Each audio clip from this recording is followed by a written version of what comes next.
수강생 여러분 안녕하세요. 지난 시간은 교육의 공공재적 성격과 사적 재화 성격에 대해 살펴보았습니다.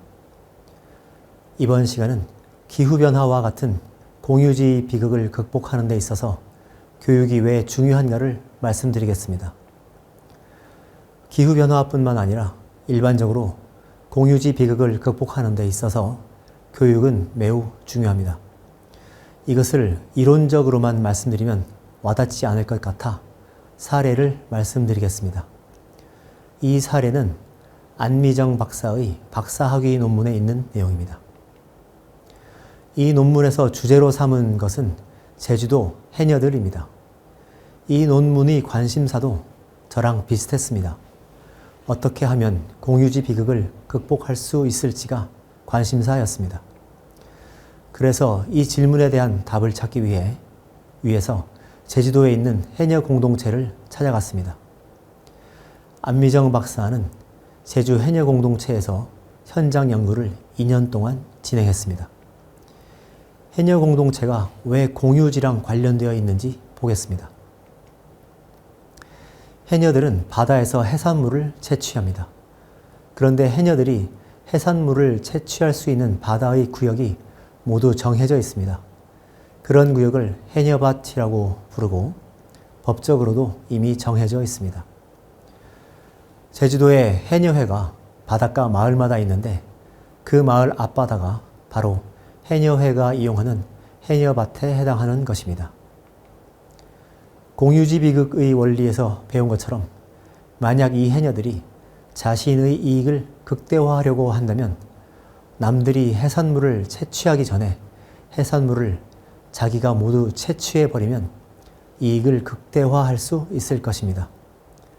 만일 해녀들이 그렇게 했다면 수산물 자원들은 금방 고갈되어 버렸을 텐데 해녀들은 그렇게 하지 않았습니다. 해녀회는 수백 년 동안 계속 그 바다의 생산성을 유지하면서 지속 가능하게 이용하고 있었습니다. 그 비결은 무엇일까요? 그 비결을 알아낸다면 다른 공유주의의 문제를 해결하는데 큰 도움이 될 것입니다. 안미정 박사는 조사 후 결론적으로 욕심과 명심의 조화라고 정리했습니다. 해녀들이라고 해서 이기심이 없는 것이 아닙니다. 해녀들은 이기심을 욕심이라고 부릅니다. 해녀들은 욕심이란 말을 쓰면서 이기심을 오히려 권장합니다. 선배 해녀들이 후배 해녀들한테 늘 강조하는 것이 사람은 욕심이 있어야 한다라는 것입니다. 그래서 돈을 벌 욕심으로 일을 열심히 해라고 강조한다는 것입니다. 여기서 말하는 욕심은 바로 이기심입니다. 그런데 또 한편으로는 선배 해녀들이 후배 해녀들한테 명심을 강조합니다. 명심은 한국어 표준에서 마음에 새긴다라는 뜻으로 뭔가 중요한 윤리 원칙들을 명심해라, 잘 지켜라 라는 식으로 활용되는 단어입니다. 해녀회에는 여러 규칙들이 있습니다.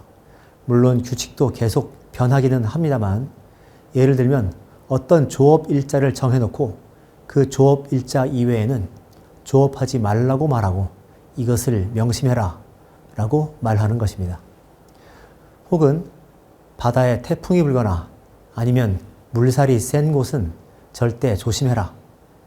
만약에 그런 곳을 가게 되더라도 날씨를 봐서 괜찮을 때 가고 또 그런 곳에 갈 때는 반드시 동료하고 같이 가라. 이런 식으로 강조하는 것입니다. 그러면서 이 점을 명심해라 라고 강조한다는 것입니다. 즉 명심은 일종의 자원을 관리하기 위한 규칙을 강조하는 이야기입니다.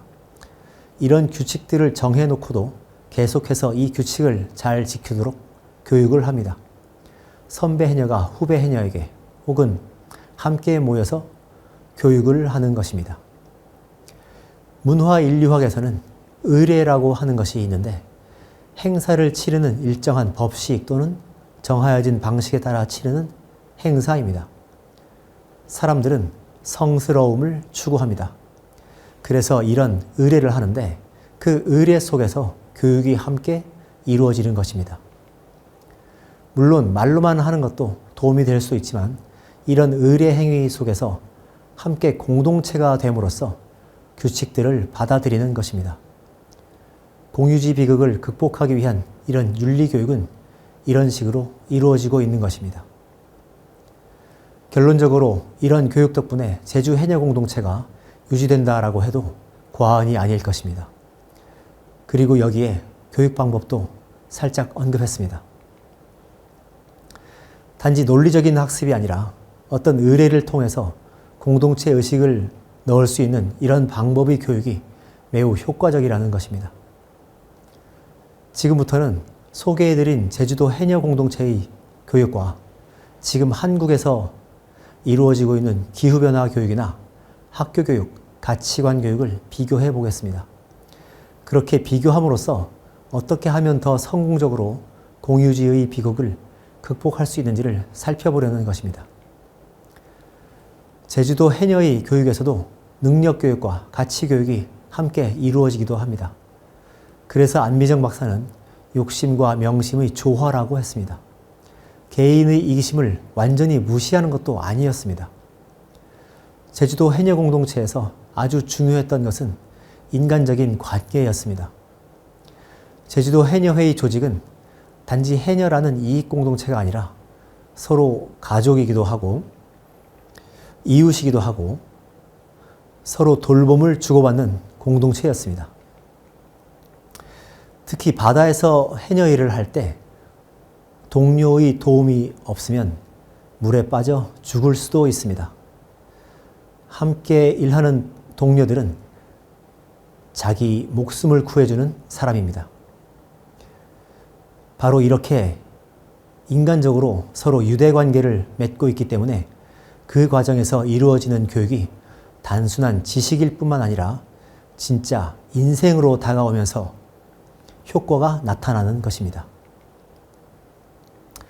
한국의 학교에서 이루어지는 교육을 보면 학교에서 선생님과 학생들 사이에 이런 인간적인 관계가 맺어지고 있나요? 신뢰관계, 돌봄관계 이런 것들이 맺어지고 있나요? 학생의 입장에서 이 선생님이 정말 내 인생을 도와주는 사람이구나, 내 삶을 도와주는 사람이구나 하고 느낄 수 있는 인간관계가 맺어지고 있나요?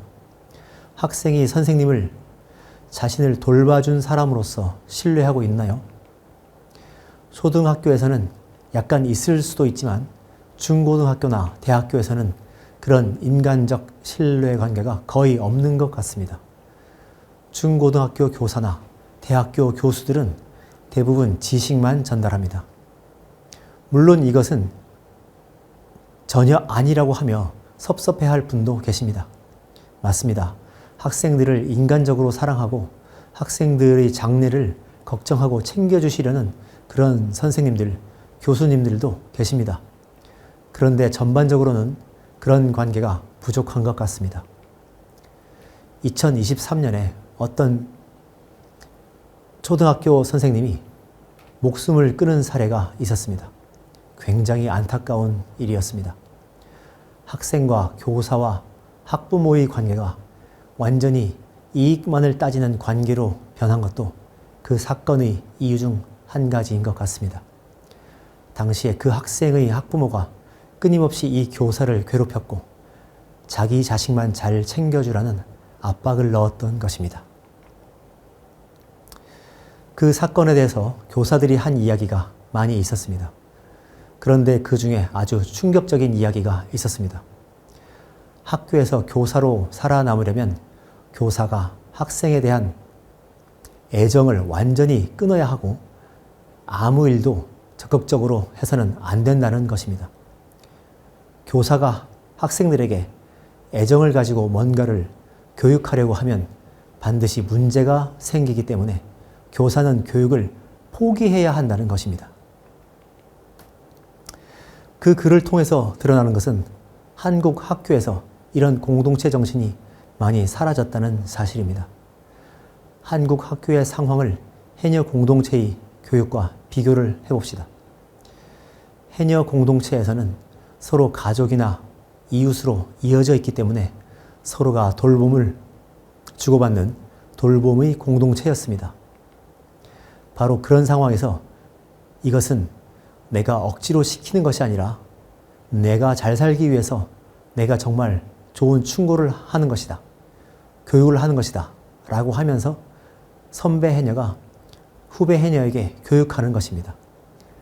그런데 지금 한국의 학교에서는 그런 돌봄으로 맺어지는 관계를 찾아보기가 어렵습니다. 마치 학생과 교사가 적이라도 되는 것처럼 적대하고 있습니다. 너무나 불행한 일입니다. 그래서 저는 기후변화 교육 이전에 학교를 돌봄의 공동체로 복원하는 것이 훨씬 더 중요한 일이라고 생각합니다. 지금처럼 학생과 교사가 서로 싸우고 있으면 무슨 교육이 가능하겠습니까? 어떤 교육도 가능하지 않은 것입니다. 다시 주제로 돌아와서 기후변화 교육을 어떻게 할 것인가라는 질문을 해봅시다. 지금까지 기후변화 교육은 그저 지식교육에 불과했습니다. 한국 학교에서 여전히 지식만 가르쳐왔기 때문에 윤리교육을 어떻게 할지를 윤리교사들조차 잘 모르고 있습니다. 가치관 교육을 어떻게 해야 하는지를 교사들이 잘 모르기 때문에 기후변화 교육조차도 지식교육으로 해버리는 것입니다. 그래서 그들은 온실가스가 어떻게 배출되는지 등의 자연과학적인 교육만 하고 있는 것입니다. 그래서 기후변화 교육을 제대로 하려면 기후변화 교육 이전에 한국 교육계 전체가 사람을 어떻게 바꿀 수 있는가, 즉 가치관 교육을 어떻게 할 수 있는가에 대해서 탐구하고 방법을 알아내야 합니다. 다행스러운 것은 기후변화 교육이 일종의 기회가 될 수 있다는 것입니다. 기후변화 교육을 하려면 태도를 바꾸는 윤리교육을 해야 한다는 것이 명확해졌습니다. 그러니 이것을 기회 삼아서 가치관 교육을 어떻게 할 것인가를 연구하면 좋을 것입니다. 가치관 교육을 하려면 교사와 학생이 서로 신뢰와 사랑, 돌봄의 관계를 맺어야 되는데 이 관계를 어떻게 회복할 것인가라는 질문을 계속해서 탐구해야 합니다. 한 가지 경험을 말씀드리면 기후변화 교육에서 지식교육을 할 수도 있습니다. 하지만 지식교육에서도 그 내용상 기상학이나 생태학, 화학 등 자연과학적인 것은 부차적입니다. 그것이 핵심이 되어서는 안 됩니다.